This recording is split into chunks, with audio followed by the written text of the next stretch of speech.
20 नवंबर से हरियाणा में corona vaccine के तीसरे फेज का ट्रायल शुरू होगा। स्वास्थ्य मंत्री अनिल विज ने ट्रायल का पहला टीका लगवाने की पेशकश की है।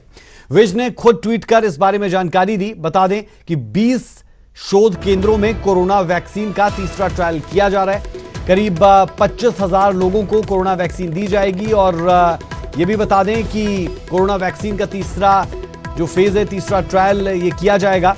इन सेंटर्स में पीजीआई रोहतक भी शामिल है। 20 नवंबर से हरियाणा में कोरोना वैक्सीन का ट्रायल एक बार फिर से शुरू होगा। वैक्सीन के तीसरे फेज का ये ट्रायल जो 20 नवंबर से शुरू होगा।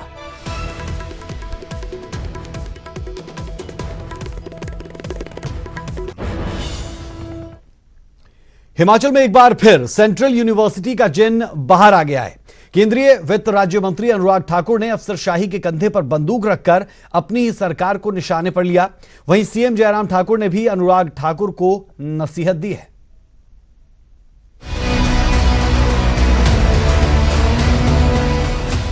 केंद्रीय वित्त राज्य मंत्री अनुराग ठाकुर अपनी बेबाकी के लिए जाने जाते हैं, लेकिन कभी कभी ये बेबाकी उनकी अपनी ही सरकार की फजीहत कर आ जाती है। हिमाचल प्रदेश में सेंट्रल यूनिवर्सिटी के मुद्दे पर अनुराग ठाकुर आर पार की लड़ाई के मूड में। देहरा में सीएम की जनसभा में अनुराग ने इशारों में जयराम ठाकुर को ही नसीहत दे डाली।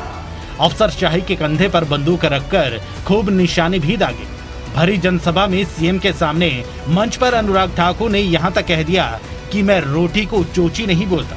सेंट्रल यूनिवर्सिटी के मुद्दे पर उन्होंने सीएम के सामने अधिकारियों की खूब क्लास लगाई। जिनको सेंट्रल यूनिवर्सिटी के बोल भी नहीं आते होंगे कि सेंट्रल यूनिवर्सिटी मंजूर क्या हुई, आज वो उसके दूसरी वाणी की बात करते हैं, लेकिन उनको शय कौन देता है, ये जनता को समझने की बहुत आवश्यकता है। किसके कंधे पर चढ़कर वो कूदते हैं, ये जनता को समझने की आवश्यकता है। और मैं सब बातें इसलिए कहना चाहता हूं आज यहां पर कि मैं रोटी को चोची नहीं बोलता। चौथी बार का सांसद हूं। जब कांग्रेस की सरकार थी तब भी लड़कर काम करवाने का काम किया है और सेंट्रल यूनिवर्सिटी को यहां से नहीं जाने दिया। उसकी लड़ाई तब भी लड़ी है, आज बनाने का काम भी करेंगे तो पूरी ताकत के साथ करेंगे। इस बात पर अनुराग ठाकुर ने जब अपनी ही सरकार पर निशाना साधा तो सीएम जयराम ठाकुर भी मंच पर चुप नहीं बैठे। सीएम ने अनुराग को नसीहत देते हुए कहा कि कुछ बातें मंच पर कहने के लिए नहीं होती। साथ ही सेंट्रल यूनिवर्सिटी पर अपनी सफाई भी दी। साल 2007 में हिमाचल प्रदेश को सेंट्रल यूनिवर्सिटी की सौगात मिली है। केंद्रीय विश्वविद्यालय हिमाचल प्रदेश के लिए एक बहुत बड़ा जो है वो एक कॉन्ट्रीब्यूशन केंद्र सरकार की ओर से है। उसको निश्चित रूप से जिस तरह से हम एक्सपेडाइट करके उसको आगे कर सकते हैं वो करेंगे।